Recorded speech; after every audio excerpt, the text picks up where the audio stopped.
రీసెంట్గా central government 3 ఫార్ములాస్ని తీసుకొచ్చింది. 3 వ్యవసాయ చట్టాలను తీసుకొచ్చింది. ఈ 3 వ్యవసాయ చట్టాలకి వ్యతిరేకంగా ముఖ్యంగా పంజాబ్, హర్యానా, వెస్ట్రన్ ఉత్తరప్రదేశ్కి సంబంధించిన ముఖ్యమైన రైతులు ప్రొటెస్ట్ చేయడం జరుగుతుంది. ముఖ్యంగా ఈ 3 ప్రాంతాల నుంచి ఎందుకు వీళ్ళు ప్రొటెస్ట్ చేస్తున్నారు, దేశం మొత్తం ఫార్మర్స్ ఎందుకు ఈ ఆందోళనలో పాల్గొనట్లేదు అని మనం గమనిస్తే ఒక ముఖ్యమైన పాయింట్ ఏంటంటే మినిమం సపోర్ట్ ప్రైస్, కనీస మద్దతు ధర. దాదాపుగా పండే వరి పంటలో కానీ పండే గోధుమ పంటల్లో కానీ దాదాపుగా 60 నుంచి 70% మినిమం సపోర్ట్ ప్రైస్, కనీస మద్దతు ధరని గవర్నమెంట్ అనౌన్స్ చేసి ఈ 3 రాష్ట్రాల నుంచి ముఖ్యంగా పంజాబ్ నుంచి కొనుగోలు చేస్తుంది. సో అది ముఖ్యమైన పాయింట్ అనమాట. ఈ వ్యవసాయ చట్టాల ద్వారా ఫ్యూచర్లో ఏమైనా మినిమం సపోర్ట్ ప్రైస్కి ఆల్రెడీ లీగల్ బ్యాకింగ్ లేదు కాబట్టి ఫ్యూచర్లో మినిమం సపోర్ట్ ప్రైస్ పరిస్థితి ప్రశ్నార్థకంగా మారుతుందేమో. అలా మారితే ఎక్కువగా నష్టపోయే రైతులు ఎవరంటే పంజాబ్, హర్యానా, వెస్ట్రన్ ఉత్తరప్రదేశ్ రైతులు.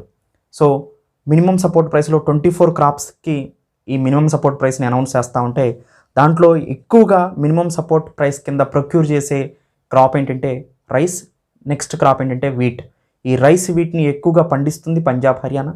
దాంతోపాటు ఈ పంజాబ్, హర్యానా నుంచి దాదాపుగా 60 to 70% ఎంఎస్పి ప్రొక్యూర్మెంట్స్ ఉంటాయి. సో ఎంఎస్పి అనేది ఇప్పటివరకు కూడా లీగల్ బేసింగ్ లేదు, జస్ట్ ఇది పాలసీ ఫ్రేమ్వర్క్గానే నడుస్తుంది. ఫ్యూచర్లో దీన్ని ఈ వ్యవసాయ చట్టాలు రావటం కారణంగా ఫ్యూచర్లో దీన్ని ఏమైనా తీసేస్తారేమో అని ఒకటి భయం. రెండోది ఎంఎస్పికి లీగల్ బ్యాకింగ్ ఇవ్వమని వీళ్ళు ప్రొటెస్ట్ చేయడం జరుగుతుంది. ముఖ్యంగా చాలా డిమాండ్స్ ఉండొచ్చు వీళ్ళకి. సో కార్పొరేట్ ఫార్మింగ్ గురించి కానీ లేదా ప్రైవేటైజేషన్ ఎక్కువ అవుతుంది, ఏపీఎంసీ మొనోపొలీ తగ్గుతుంది, వీటన్నిటి గురించి అయి ఉండొచ్చు. కానీ ముఖ్యమైన పాయింట్ అయితే MSP, minimum support price effect అనేది ఎక్కువగా కనిపిస్తుంది వీటన్నిటి మీద. ఈ పరిస్థితుల్లో ఈ ఢిల్లీలో జరిగిన ప్రొటెస్ట్లో ఈవెన్ జాన్ 26 మన రిపబ్లిక్ డే పరాడేలో కూడా ఇబ్బందికరమైన పరిస్థితులను మనం చూసాం. సో ఇవన్నీ గమనించిన తర్వాత ఇక్కడ మనకి మోస్ట్ ఇంపార్టెంట్ పాయింట్ ఏంటంటే ఎక్కువ పీపుల్ ఇన్స్పైర్ అయింది, దీంట్లో ఎక్కువగా పార్టిసిపేట్ చేసింది సిక్ పీపుల్. కాబట్టి వీళ్ళని ఉద్దేశించి ఫారెన్ ఫోర్సెస్ ఇండియా యొక్క సోవరెనిటీని దెబ్బతీయడానికి, ఇండియా ఇంటిగ్రిటీని బ్రేక్ చేయడానికి ప్రయత్నాలు కొనసాగుతున్నట్టుగా మనకు అర్థమైంది. దాంట్లో మనకు కనిపించింది చనిపోయిన శవాన్ని సింగారించే పరిస్థితులకు తీసుకొచ్చిన మూమెంట్ ఏంటంటే ఖాళిస్తాన్ మూమెంట్. ఈ ఖాళిస్తాన్ ఉద్యమం అనేది ఎప్పుడో చచ్చిపోయింది. ఆ చచ్చిపోయిన శవానికి వీళ్ళు పూలదండలు వేసినట్టుగా ఖాళిస్తాన్ మూమెంట్ని మళ్ళీ తెరపైకి తీసుకొని వస్తున్నారు. ఇవి తీసుకొచ్చేది ఇండియన్స్ కాదు. So maximum geo political strategy of పాకిస్తాన్గా నేను దీన్ని చెప్పొచ్చు. సింపుల్గా చెప్పాలంటే పాకిస్తాన్, ఖాళిస్తాన్ సపోర్టర్స్ ఎవరైతే త్రూ అవుట్ వరల్డ్లో ఉన్నారో వీళ్ళు ఎక్కువగా ప్రోత్సహించి ఇండియాలో లేని ఖాళిస్తాన్ మూమెంట్ని మళ్ళీ పట్టాల మీదకి తీసుకురావడానికి ప్రయత్నాలు కొనసాగిస్తున్నారు. అయితే అసలు ఈ ఖాళిస్తాన్ మూమెంట్ అంటే ఏంటి? ఖాళిస్తాన్ మూమెంట్ అనేది సింపుల్గా చెప్పాలంటే సపరేట్ సిక్ కంట్రీ కావాలని వీళ్ళు ఉద్యమిస్తున్నారు. పంజాబ్లో సగం సిక్ పీపుల్ ఉన్నారు. అంటే వెస్ట్రన్ పంజాబ్, ఈస్టర్న్ పంజాబ్ అనేది ఇండియాలో ఉన్న పంజాబ్, వెస్ట్రన్ పంజాబ్ అనేది పాకిస్తాన్లో ఉన్న పంజాబ్. అక్కడ 6 ఉన్నారు, ఇక్కడ 6 ఉన్నారు. ఈ రెండు కలిపి గ్రేటర్ ఖాళిస్తాన్ కావాలనేదే ఖాళిస్తాన్ మూమెంట్ యొక్క ముఖ్య ఉద్దేశం. ఖాళిస్తాన్ కంట్రీ అనేది ఒక సపరేట్ సోవరెన్ కంట్రీ కావాలి అనేది ఈ ఖాళిస్తాన్ మూమెంట్ యొక్క ముఖ్య ఉద్దేశం. సో అంటే ఇది ఇండియా యొక్క సోవరెనిటీ మీద, ఇండియా యొక్క ఇంటిగ్రిటీ మీద సో విపరీతమైన పరిస్థితుల్లో దెబ్బతీయడానికి ప్రయత్నిస్తున్నటువంటి మూమెంట్గా మనం వర్ణించవచ్చు. కానీ ఇది ఎప్పుడో చచ్చిపోయింది. ఇందిరాగాంధీ చనిపోవడానికి కూడా కారణమైన ఈ ఖాళిస్తాన్ మూమెంట్. సో చాలా హిస్టారికల్ ఈవెంట్స్ దీంట్లో ఇన్వాల్వ్ అయి ఉన్నాయి. సో వాటి గురించి చూసే ముందు అసలు దీని యొక్క ఆరిజిన్ని మనం గమనిస్తే 1929 ఇది పూర్ణ స్వరాజ్ డిక్లరేషన్కి సంబంధించిన టైం.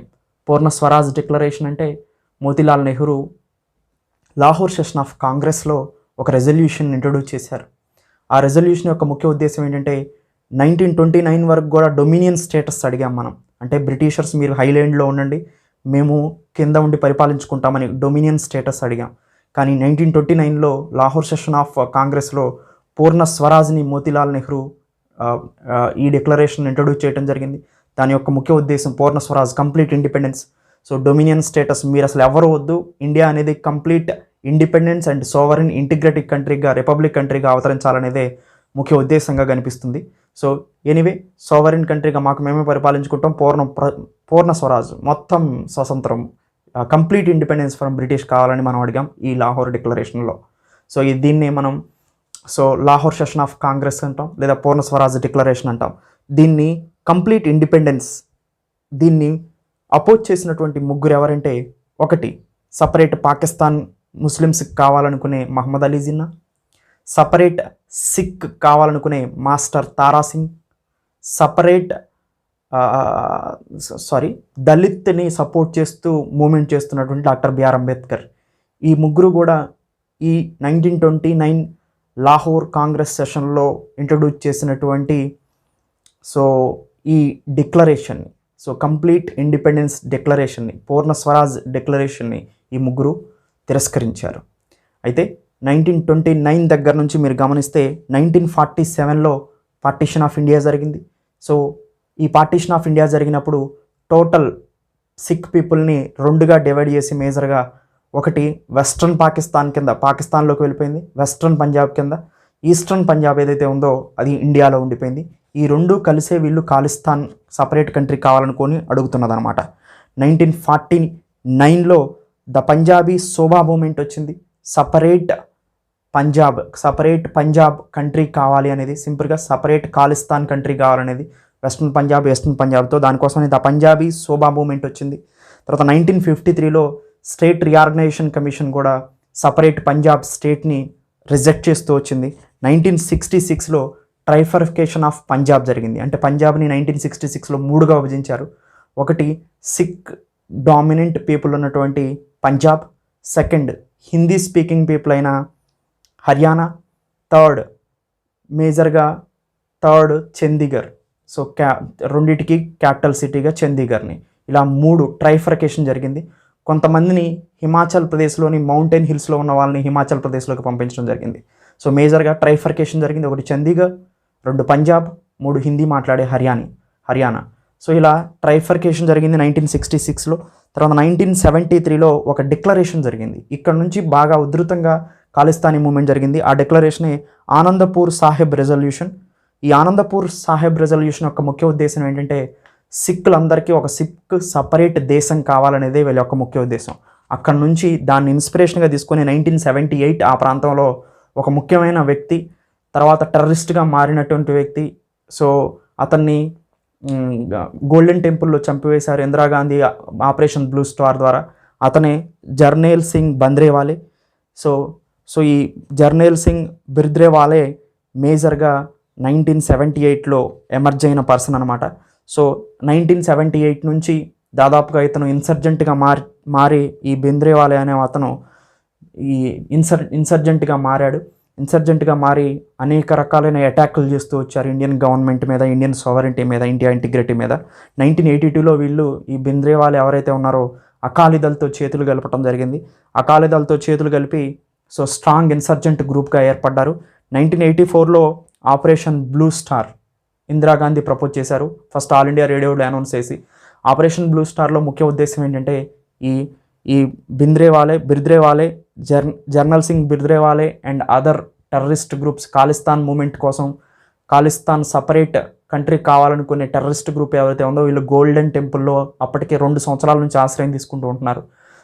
ఇంకా అక్కడ ఉన్నారని తెలుసుకున్న ఇందిరాగాంధీ వాళ్ళ మీద అటాక్ కోసం ఇండియన్ ఆర్మీని ఉపయోగించారు. బిగ్గెస్ట్ ఇంటర్నల్ సెక్యూరిటీకి ఇండియన్ ఆర్మీని ఉపయోగించడం ఇదే ఫస్ట్ టైము. అట్లా ఆపరేషన్ బ్లూ స్టార్ కొనసాగింది. గోల్డెన్ టెంపుల్లోకి ఆర్మీ వెళ్ళి దాదాపుగా 400 ఖాళిస్తానీ టెర్రరిస్ట్ని చంపివేయడం జరిగింది. దాంట్లో 80 మెంబర్స్ సోల్జర్స్ కూడా చనిపోయారు. 1984లో ఆపరేషన్ బ్లూ స్టార్ జరిగిన 4 monthsకి అక్టోబర్ 31, 1984 ఆ ప్రాంతంలో తన బాడీ గార్డ్స్ ఇద్దరు కూడా సిక్ పర్సన్సే. ఇందిరాగాంధీ సిక్కు వ్యతిరేకంగా చేసిందనే ఉద్దేశంతోనే గోల్డెన్ టెంపుల్ అంటే వాళ్ళ యొక్క సాంస్కృతిక పరమైనటువంటి దేవుడు నిలయంగా ఉన్నటువంటి గోల్డెన్ టెంపుల్లోకి ఆర్మీని పంపించి హింసకాండ చేసిందనే ఉద్దేశంతో, సిక్కుల్ని ఇబ్బంది పెట్టిందనే ఉద్దేశంతోనే తన బాడీ గార్డ్స్ ఇద్దరు ఇందిరాగాంధీని చంపివేయడం జరిగింది. దీంతో ఇందిరాగాంధీ అసాసినేషన్ జరిగింది 1984లో. దాంతో ఢిల్లీ వీధుల్లో, హర్యానా, పంజాబ్ వీధుల్లో దాదాపుగా యాంటీ సిక్ రయోట్స్ జరిగినాయి. సిక్కులకు వ్యతిరేకంగా ఊచకోతలు జరిగినాయి. సిక్కులు దాదాపుగా 8,000 మంది సిక్కులను ఊచకోత కోసారు ఇందిరాగాంధీని చంపినందుకు గాను. తర్వాత 1985లో ఇక్కడ నుంచి ఇందిరాగాంధీ అసాసినేషన్ తర్వాత కూడా ఖాళిస్తానీ మూమెంట్ ఎలిమెంట్స్ ఇంకా పోరాడుతూనే ఉన్నాయి. 1985లో ఎయిర్ ఇండియా ఫ్లైట్ని హైజాక్ చేశారు, 180 people వరకు చనిపోయారు. తర్వాత 1986లో ఈవెన్ ఆర్మీ చీఫ్నే చంపేయడం జరిగింది. అతను ఇండియా యొక్క 13th ఆర్మీ చీఫ్ అనమాట, ఏఎస్ వైద్య. ఇతన్ని అసాసినేషన్ చేశారు. 1995లో బెయింట్ సింగ్ని చంపివేశారు. ఇతను పంజాబ్ చీఫ్ మినిస్టర్గా వర్క్ చేశారు. సో ఇక్కడ మనకి సింపుల్గా గమనిస్తే ఇంత జరిగిన ఖాళిస్తాన్ మూమెంట్ తర్వాత 1995 తర్వాత చెదురుమదురు ఘటనలే కానీ ఎక్కువగా మనకి ఖాళిస్తాన్ ఫోర్సెస్ డిస్రప్షన్స్ అనేవి, ఇండియా మీద అటాక్స్ కానీ చాలా తక్కువగా కనిపిస్తున్నాయి.